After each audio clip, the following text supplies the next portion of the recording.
The term healthier cookies can sound like an oxymoron or an outright scam, but these cookies may be healthier for you, especially if you want to get more dietary fiber. And the reason why starts with the morning coffee you brew yourself every day. Hey, Serafin here, and this is something that I was pretty excited about because I'm a pretty avid coffee drinker, and after a nice cup of coffee in the morning, we're left with the spent coffee grounds, such as this. Like a lot of people, I used to think of this as waste, something to throw away. But actually, these grounds may be more useful than we think. I'm talking about adding the grounds to cookies, and I know it might seem like it makes the cookies taste gritty, coarse, or bitter, but these cookies are actually good, and they may even be healthier for you. Although more research is needed on their health effects, spent coffee grounds are high in fiber and contain other compounds that have been shown to be beneficial in human studies. For example, chlorogenic acids, or CGA, from coffee have been shown to affect cardiovascular health, glucose metabolism, and obesity. Ultimately, these compounds could help regulate blood pressure and reduce obesity. The main actions associated with CGA are antioxidant and anti-inflammatory. In fact, coffee is our main source of CGA, and naturally spent coffee grounds also contain a noticeable amount of CGA. Coffee grounds may also benefit your gut bacteria. Coffee and spent coffee grounds have been linked to changes in gut microbiota, potentially promoting good gut bacteria. Because of these potential benefits and more, researchers have looked into ways to add coffee grounds to food. The applications include sponge cakes, granolas, slow-cooked meals, muffins, and of course, cookies and biscuits. One study looked at the effects of biscuits with spent coffee grounds and additional fiber, as well as biscuits with purified spent coffee ground fiber. And they found that these biscuits increased satiety in healthy overweight volunteers, which means they felt fuller after eating it compared to a traditional biscuit without anything added. Feeling fuller plays a role in weight management, and sure enough, this increased satiety affected the total ad libitum energy intake of the participants, which makes sense because when you feel fuller, you tend to eat less. The biscuits were also well tolerated by participants in terms of gastrointestinal tolerance.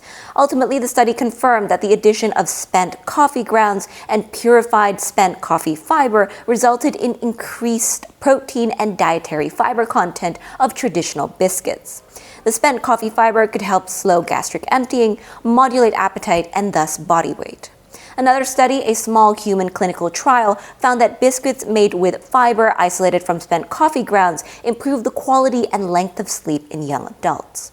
Now, amidst all these possible benefits, I must note again that research on spent coffee grounds and their benefits are still underway, and more papers are needed to fully understand the situation. But for now, at least, quoting a 2023 review paper on spent coffee grounds, although there are relatively few studies describing the physiological effects of spent coffee grounds, they suggest that spent coffee ground intake may improve health and is safe.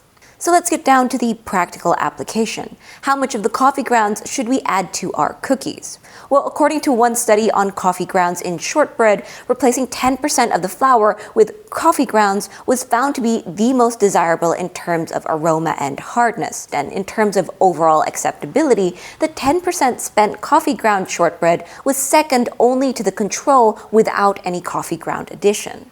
For context, replacing 10% of the flour with coffee grounds is the same as adding about 11% coffee grounds, baker's percentage. On the other hand, in another study using spent coffee grounds in cookies, they found that adding coffee grounds in ratios of 0.1 to 0.2 of the flour-produced cookies with acceptable sensory score. That's about 10 to 20% baker's percentage. Interestingly, as addition of coffee grounds increased to 0.25 of the flour weight, the hardness of the cookie increased, and increasing the addition of coffee grounds from 0.10 to 0.25 of the flour resulted in less overall acceptability of the cookies. This may be due to differences in recipes. Notably, the first paper's recipe had more fat added, which may very well have led to softer cookies. Other ingredients and processing methods also varied, which may have resulted in more differences. Regardless, in the second paper, it was determined that cookie samples were considered as high-fiber foods when adding 0.1 coffee grounds or more. Now, taking it from the two papers, in our cookie recipe, we're going to be using roughly 10% spent coffee grounds, baker's percentage. So that's about 12 grams of dry spent coffee grounds for 120 grams of cake flour. I will note that in both studies, the researchers both dried and ground the spent coffee grounds before sieving it. So make sure you're using a very finely blended coffee powder. Otherwise, you might want to blend or grind it well and sieve it because it might be too gritty. Okay, with all that out of the way, let's get into the recipe. Alright, so these are the cookies we're making. Being honest, these cookies have blown me away every time I made them because they are so delicious. And I can't believe this was made with spent coffee grounds. They have a pretty solid taste of coffee in them, and that pairs so well with cocoa powder, which is also mostly responsible for the dark color. I tried them without the cocoa powder once, and it just wasn't as good, so make sure you have cocoa powder on hand. Other than that, the list of ingredients is pretty standard for cookies. You want cake flour, make sure it's a low protein flour. We don't want gluten formation here. And you'll also need icing sugar, cornstarch, and some nice butter. Okay, so the first thing we need to prepare are the spent coffee grounds, of course. Before using these coffee grounds, you want to let them dry out as much as possible. Then measure out 12 grams of them. We'll set them aside for now and prepare our flour mixture. In a mixing bowl, I'm going to sieve in 120 grams of cake flour, 20 grams of cornstarch, and 8 grams of cocoa powder. We don't want any clumps in this flour mixture so that we don't have to mix the cookie dough too much. So we'll just tap all of it into the bowl, breaking up any clumps with a whisk. Then we're going to mix everything together to make sure it's a homogeneous mixture. Just whisking it all together. Okay, we'll now set this flour mixture aside and move on to the next step. We're going to take 85 grams of softened butter and put it into another mixing bowl. To it, we add 60 grams of icing sugar. Using a whisk, we're going to cream the two together for about 2 to 3 minutes or until it becomes light and fluffy. It's important that the butter is soft so that this step is a lot more convenient. At first, the butter and sugar will make for a very clumpy mixture, but after a minute or two, they'll eventually blend. And as you continue mixing, the mixture will get lighter in color and a bit fluffier. That's the end result that we want, so we'll stop here and add in 1 egg yolk, which weighed about 18 grams. Then we'll mix everything together again, aiming to combine the yolk into the butter and sugar. It shouldn't take more than a minute. Right after that, we throw in the spent coffee grounds and mix again.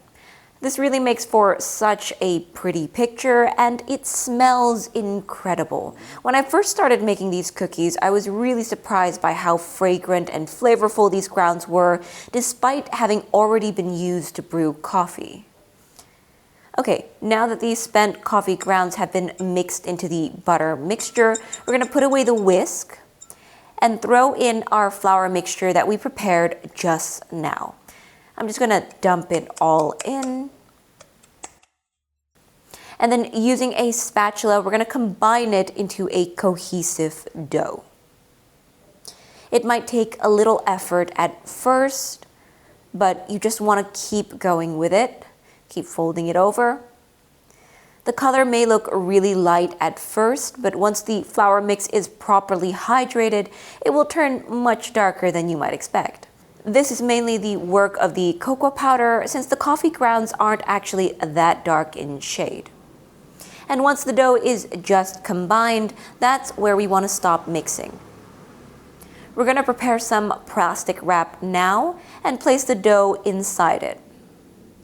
We're going to roll it into what's basically a log shape.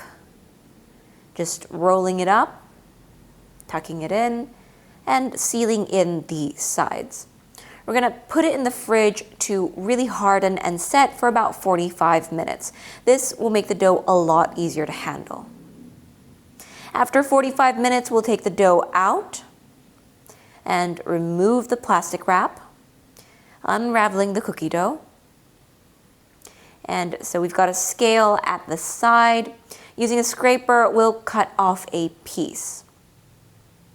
The dough is a little hard because it's still cold, which is fine. It's going to warm up quickly.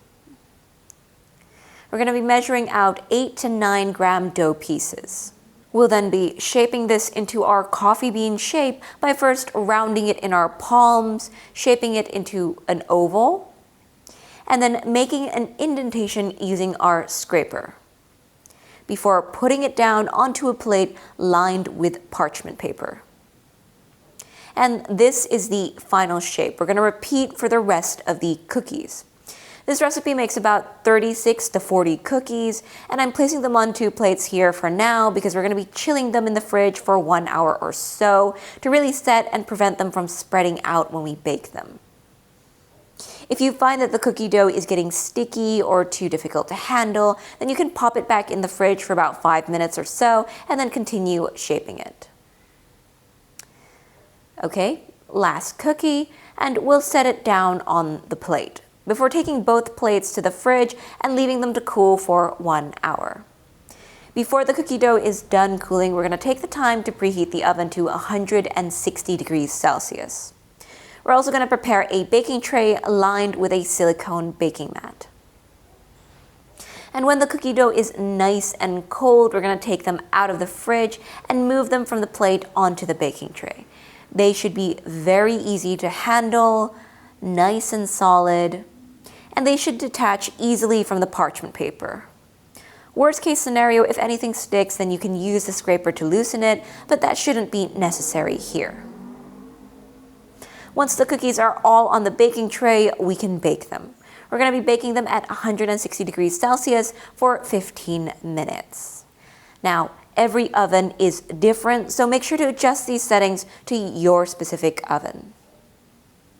And after that, the cookies are done. It's important to let them fully cool because that's really when they have the best texture and taste. When made right, they should have an almost melt in your mouth texture and give you a flavor bomb of coffee and cocoa mixed with the subtle sweetness of the sugar. It's literally so good, I couldn't stop eating. And that's it for this video. Thanks for watching and bye!